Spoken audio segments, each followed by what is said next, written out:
കഴിഞ്ഞ ദിവസമൊക്കെ എൻ്റെ പാലും പാത്രത്തിൽ നിന്ന് ഇങ്ങനെ പാല് തൂവി പോകുന്നുണ്ടപ്പോൾ ഒത്തിരി പേര് കമൻറ്റ് ചെയ്തത് ഇതുപോലൊരു തടിക്കഷ്ണം വെച്ചാൽ മതി പോവുകയില്ലാന്ന്. അങ്ങനെ ഐഡിയ പറഞ്ഞു തന്ന എല്ലാവർക്കും താങ്ക്സ്. വളരെ നല്ലൊരു ഐഡിയ ആയിരുന്നു ഇത്. വളരെ നല്ലൊരു ഇതാണ്, എനിക്ക് നന്നായിട്ട് നല്ല മീൻകറി ഇരിപ്പുണ്ടായിരുന്നേ. അപ്പം ജസ്റ്റിക്ക് ഒരു ആഗ്രഹം, നല്ല കപ്പപ്പുഴുക്കും കൂടെ ഉണ്ടാക്കിയാലോ.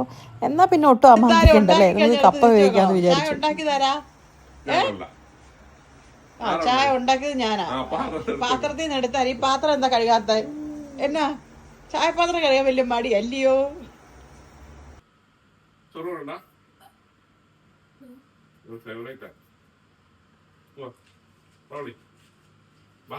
അമ്മേ